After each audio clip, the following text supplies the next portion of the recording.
पासवान फिर से मंच पर हैं। एक बार फिर वो चमकदार जैकेट, तेज भाषण और कैमरे की घूरती हुई वो चिंगारी मुस्कान और साथ में उनका नया बिहार फर्स्ट, बिहार फर्स्ट। लेकिन सवाल ये है कि चिराग इस बार बिहार को फर्स्ट लाने निकले हैं या नीतीश कुमार को आखिरी पंक्ति में बिठाने। चिराग बनाम नीतीश, पुराना झगड़ा नया ड्रामा। अगर बिहार राजनीति एक बॉलीवुड फिल्म होती तो चिराग पासवान और नीतीश कुमार की जोड़ी किसी पुराने दुश्मन वाली स्क्रिप्ट की तरह होती। तो फिर आ गया वाला सीन। चिराग पासवान 2020 के विधानसभा चुनाव में खुद को मोदी का हनुमान बताकर आए थे। उन्होंने सीधा हमला नीतीश कुमार पर किया था। उन्होंने अपनी पार्टी के सारे उम्मीदवार जेडीयू के खिलाफ खड़े कर दिए थे। चिराग को उम्मीद थी कि बीजेपी अंदर से उनका साथ देगी और नीतीश को पटकनी मिलेगी, पर नतीजा ये निकला कि चिराग अकेले पड़ गए। नीतीश फिर मुख्यमंत्री बन गए और बीजेपी ने दोनों तरफ से खेल खेला, पब्लिकली नीतीश के साथ और अंदर ही अंदर चिराग की मुस्कुराहटें। लेकिन चिराग रुके नहीं। अब 2025 का चुनाव सामने है और चिराग फिर मैदान में है, इस बार बिहार फर्स्ट लेकर। बिहार फर्स्ट या चिराग फर्स्ट। चिराग का नाम अभियान तकनीकी, भावात्मक और पॉलिटिकल तीनों स्तरों पर डिजाइन किया गया है। वो बिहार के युवाओं से सीधा संवाद कर रहे हैं, बेरोजगारी, पलायन, शिक्षा, हेल्थ, हर मुद्दे को उठा रहे हैं। लेकिन पीछे से कई लोग कह रहे हैं, भाई ये बिहार फर्स्ट है या चिराग फर्स्ट है, क्योंकि ये अभियान चिराग की पार्टी एलजेपी को फिर से रीलॉन्च करने का भी मंच है। रामविलास पासवान की विरासत को कैश कराने का सही मौका भी है और नीतीश कुमार को घेरने का प्लेटफॉर्म भी। नीतीश कुमार, थके हुए मुख्यमंत्री की थकाऊ राजनीति। अब आते हैं बिहार के सबसे अनुभवी मुख्यमंत्री नीतीश कुमार पर। उन्होंने अपनी राजनीति को उस अलमारी की तरह बना लिया है जिसमें हर साल एक नया गठबंधन निकलता है, कभी एनडीए, कभी महागठबंधन, फिर से एनडीए। मतलब हर चुनाव में पहले वो एक नया रंग लेकर आते हैं। चिराग यही कह रहे हैं, अब बहुत हुआ, बिहार को एक स्थिर नेतृत्व चाहिए जो हर बार गठबंधन बदलने की जगह नीति बदले। चिराग उन्हें एक थका हुआ विकल्प बता रहे हैं। नीतीश पर तंज कसते हुए चिराग कहते हैं, आपने इतने सालों में सिर्फ कुर्सी को बचाया है, बिहार को नहीं। युवाओं को लुभाने की चिराग चाल। बिहार फर्स्ट का टारगेट सिर्फ नीतीश नहीं है, असली टारगेट है बिहार का युवा। चिराग जान चुके हैं कि युवाओं को जोश, नई सोच और थोड़ा ग्लैमर चाहिए और वो खुद को एक युवा मॉडर्न बिहारी लीडर के तौर पर पेश कर रहे हैं। सोशल मीडिया कैंपेन, डिजिटल प्रचार, मोटिवेशनल अंदाज में भाषण, स्टार्टअप्स की बात, सब कुछ मिलाकर चिराग एक नया नैरेटिव गढ़ रहे हैं। नीतीश गया जमाना, अब युवा बिहारी का जमाना। चिराग की बीजेपी से नजदीकी दूरियां। अब सबसे दिलचस्प बात, चिराग बीजेपी से नजदीक हैं या दूरियां बनाए हुए हैं। 2020 के बाद बीजेपी ने उन्हें खुले तौर पर अपना पार्टनर नहीं बनाया, लेकिन मोदी की तारीफ का मौका चिराग कभी नहीं छोड़ते। तो क्या यह अंदर खाने की समझ है कि बीजेपी चिराग को नीतीश के लिए यह विकल्प कार्ड के रूप में इस्तेमाल कर सकती है? बीजेपी जानती है कि नीतीश अब लोकप्रिय नहीं रहे, लेकिन उन्हें अभी भी मैनेज किया जा सकता है। चिराग को ज्यादा ताकत देना मतलब तेजस्वी यादव को भी खुला मैदान देना। यही कारण है कि बीजेपी एक बैलेंसिंग एक्ट कर रही है। पब्लिकली चिराग को समर्थन नहीं, लेकिन बैकस्टेज सपोर्ट जरूर है। एलजेपी की टूट और चिराग की चुनौतियां। 2020 के बाद एलजेपी दो हिस्सों में बंट चुकी है। एक तरफ चिराग पासवान, दूसरी तरफ चाचा पशुपति कुमार पारस। इसने चिराग को बहुत बड़ा नुकसान पहुंचाया है, लेकिन बिहार फर्स्ट का एजेंडा इसी चोट का हथियार बना है। चिराग अपने भाषणों में कहते हैं, मैं अकेला था पर जनता ने मेरा साथ दिया। मेरे पास संगठन नहीं था, लेकिन सपना था। ये लाइनें युवाओं को अपील करती हैं, एक अंडरडॉग स्टोरी जो बिहार को जीतना चाहता है। बिहार फर्स्ट का मतलब क्या है? अब सवाल यह है, बिहारी फर्स्ट का असली मतलब क्या है? चिराग इसे एक सांस्कृतिक आंदोलन बना रहे हैं। बिहारी को गर्व से जीने का अधिकार मिलना चाहिए। ये भावना उन्हीं युवाओं के लिए है जो दिल्ली, मुंबई, पंजाब और गुजरात में बिहारी शब्द से शर्मिंदा होते हैं। चिराग इसे बदलना चाहते हैं। बिहारी होना गर्व की बात होना चाहिए, शर्म की नहीं। नीतीश का पलटवार, अनुभव बनाम जोश। नीतीश कुमार चुप नहीं है, उनके खेमे में भी प्रतिक्रिया आ रही है। अभी बच्चा है, जोश में होश नहीं है। वो कहते हैं, राजनीतिक अनुभव से चलती है, भावुक भाषणों से नहीं। जेडीयू के नेता चिराग को पब्लिसिटी पॉलिटिशियंस कहते हैं, जो सिर्फ मीडिया के लिए बोलते हैं, जमीनी हकीकत नहीं जानते। लेकिन यही बात चिराग के लिए फायदेमंद हो रही है। वो युवा हैं, मीडिया फ्रेंडली हैं, कैमरा के सामने कॉन्फिडेंट हैं और उनके पास रामविलास पासवान की विरासत का सहारा है। आने वाले चुनाव और चिराग का भविष्य। 2025 का बिहार विधानसभा चुनाव एक बड़ी परीक्षा होगी। तेजस्वी यादव महागठबंधन के नेता होंगे, नीतीश कुमार एनडीए के वरिष्ठ नेता और चिराग पासवान नया विकल्प। अगर बीजेपी नीतीश से अलग होती है तो चिराग के लिए मैदान खुल जाएगा, और अगर बीजेपी साथ रही तो चिराग को एक बार फिर अपनी ताकत अकेले साबित करनी होगी। उनकी रणनीति साफ है, युवाओं के साथ जुड़ना, बिहारी गर्व जगाना, नीतीश की थकावट दिखाना और खुद को 2025 के लिए चेहरा बनाना। क्या सच में बिहार फर्स्ट आएगा? चिराग पासवान की राजनीति एक दिलचस्प मोड़ पर है। वो लड़ भी रहे हैं और सीख भी रहे हैं और खेल भी समझ रहे हैं। उनका अभियान बिहार फर्स्ट, बिहारी फर्स्ट सिर्फ एक चुनावी नारा नहीं है, बल्कि एक वैकल्पिक सोच है। अब देखना यह है कि बिहार की जनता इस जोश को समर्थन देती है या अनुभव को प्राथमिकता। एक बात तो तय है, 2025 का चुनाव नारेबाजी का नहीं बल्कि नया चेहरा चुनने का चुनाव हो सकता है और उसमें चिराग पासवान की कोशिशें पूरे दम से हैं। बिहार में चुनावी साल में नेताओं के बड़े बड़े चुनावी बयान भी आ रहे हैं। जी हां, आज हम बात करेंगे चिराग पासवान की, जिन्होंने ये ऐलान किया है कि वो अब बिहार में ही केंद्रित रहेंगे, बिहार पे फोकस करेंगे। तो क्या चिराग पासवान बिहार के मुख्यमंत्री पद का सपना देख रहे हैं? क्या चिराग पासवान अब केंद्र की राजनीति नहीं करेंगे? नमस्कार दोस्तों, मैं हूं अनूप श्रीवास्तव और आप देख रहे हैं मेरा चैनल न्यूज नशा। दोस्तों, इस वीडियो में हम बात करेंगे चिराग पासवान के बारे में। चिराग पासवान जो स्वर्गीय रामविलास पासवान के बेटे हैं और लोक जनशक्ति पार्टी बिहार रामविलास के मुखिया हैं, यानी सुप्रीमो हैं, अध्यक्ष हैं।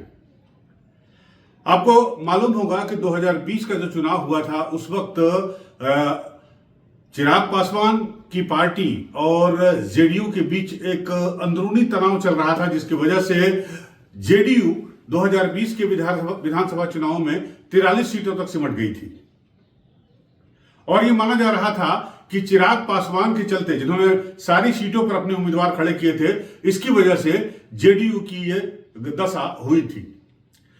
तो क्या वही सिचुएशन एक बार फिर से तैयार हो रही है, वही पृष्ठभूमि एक बार फिर से तैयार हो रही है बिहार में?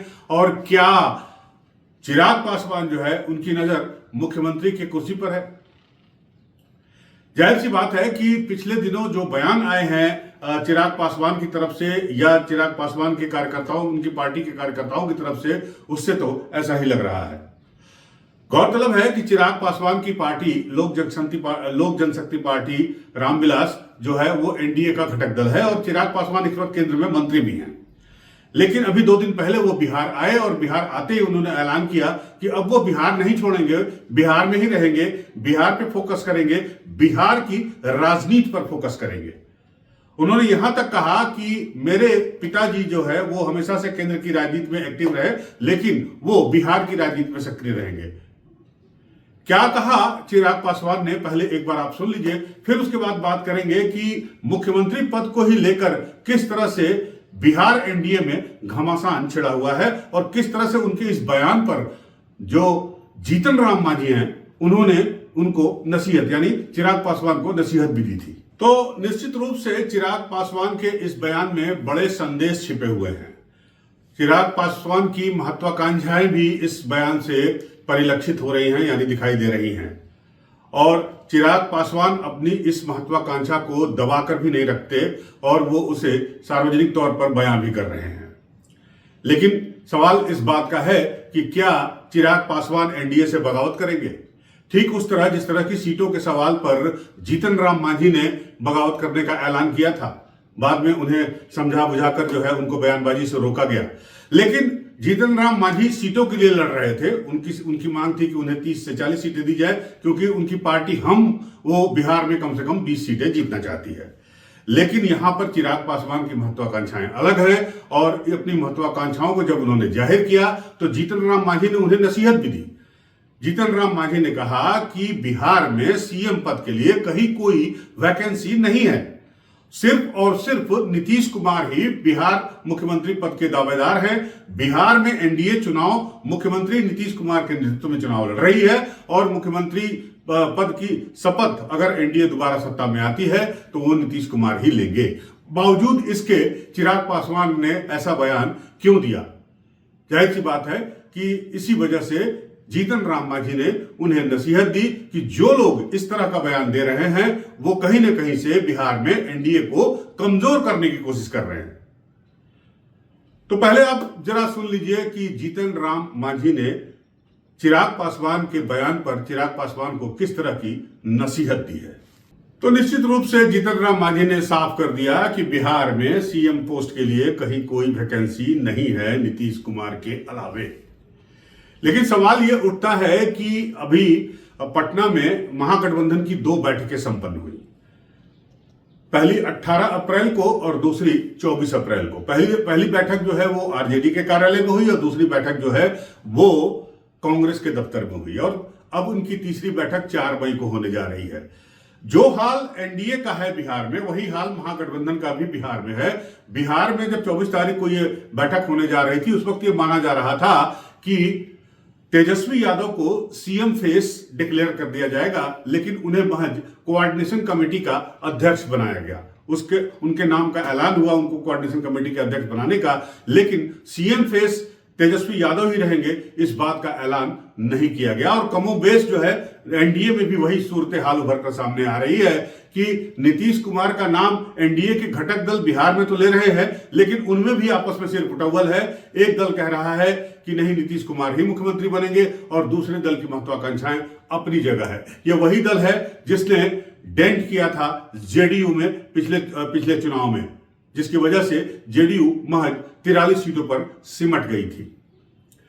नीतीश कुमार इस बात को बखूबी समझते भी हैं कि बिहार में अगर एनडीए में कोई चेहरा है तो वो नीतीश कुमार के बाद वो चेहरा चिराग पासवान हो सकता है।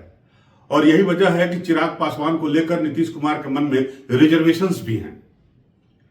लेकिन सवाल ये उठता है कि अमित शाह और नरेंद्र मोदी के सामने किस तरह से चिराग पासवान अपनी महत्वाकांक्षाओं को रखेंगे और उनकी महत्वाकांक्षा का सम्मान कितना बीजेपी का शीर्ष नेतृत्व करेगा, ये देखने वाली बात होगी। बिहार में एक और पार्टी जो कभी एनडीए का घटक दल हुआ करती थी, वो आजकल महागठबंधन के साथ है। जी हां, मैं बात कर रहा हूं करोड़पति नेता मुकेश सहनी की। मुकेश सहनी की पार्टी जो है वो कभी एनडीए का घटक दल हुआ करती थी, सरकार में थी, मुकेश सहनी मंत्री भी थे, लेकिन बिहार एनडीए में चल रही राजनीति को लेकर, या यूं कहें नीतीश कुमार के रवैयों को लेकर, मुकेश सहनी जो है वो अलग हो गए और आजकल वो तेजस्वी यादव के साथ दिखाई दे रहे हैं। मछली खाते हुए कभी दिखाई देते हैं, कभी प्रेस कॉन्फ्रेंस में दिखाई देते हैं। मुकेश सहनी का प्रभाव जो है बिहार के जो मछुआरी जाति है उनके ऊपर है, और उनकी काट के लिए हम के मुखिया जीतन राम मांझी जो हैं वो एनडीए में हैं। मांझी भी जो बिहार में मछुआरा दल है, जो मछुआरा जाति है, समुदाय है, उसके निर्विवाद नेता माने जाते हैं, पूर्व मुख्यमंत्री भी रह चुके हैं। और मांझी जिस तरह से खुलकर नीतीश कुमार के समर्थन में बोल रहे हैं, तो ऐसा लगता है कि बिहार में एनडीए में मांझी और चिराग के बीच जो है वो दूरी बन रही है या बन गई है। चिराग पासवान के इस बयान के बाद निश्चित रूप से एनडीए के दूसरे घटक दलों और खासकर बीजेपी के नेताओं के कान, या यूं कहें जेडीयू के नेताओं के कान जरूर खड़े होंगे, क्योंकि नीतीश कुमार के बेटे ने यह साफ साफ ऐलान कर दिया है कि चुनाव होने से पहले एनडीए को नीतीश कुमार को मुख्यमंत्री पद का दावेदार बताकर चुनाव मैदान में जाना चाहिए। लेकिन जिस तरह से चिराग पासवान ने अपनी इच्छा जाहिर की है, अपने इरादे जाहिर किए हैं, उससे लगता नहीं है कि ऐसा कुछ होने जा रहा है और नीतीश कुमार का नाम बाकायदा एलानिया तौर पर एनडीए के मुख्यमंत्री के तौर पर लिया जाएगा। क्या इसके पीछे कोई राजनीति है? क्या इसके पीछे जो है वो एनडीए के जो बड़े नेता हैं या बिहार के बीजेपी के जो बड़े नेता है उनकी कोई राजनीति है? कहना बड़ा मुश्किल है और इस पर नजर हमारी बनी रहेगी और आप भी हमारे साथ बने रहिए। अगर आपको ये हमारा वीडियो पसंद आता है तो हमारे इस चैनल को लाइक और सब्सक्राइब करना मत भूलिएगा। बिहार की राजनीति पर हमारी नजर बनी रहेगी, वहां के एक एक पल की राजनीति का हिसाब हम आपको देते रहेंगे, आपको सूरत हाल बताते रहेंगे। आप हमारे साथ बने रहिए, हमारे चैनल को लाइक और सब्सक्राइब करिए। एक बार फिर आपसे गुजारिश है, मिलते हैं आपसे अगले वीडियो में, तब तक के लिए नमस्कार, जय हिंद। और आप हमसे जुड़े रहने के लिए सब्सक्राइब करें YouTube पर, फॉलो करें Twitter पर और लाइक करें Facebook पर। और ज्यादा जानकारी के लिए आपको टाइप करना होगा सिर्फ न्यूज़ नशा।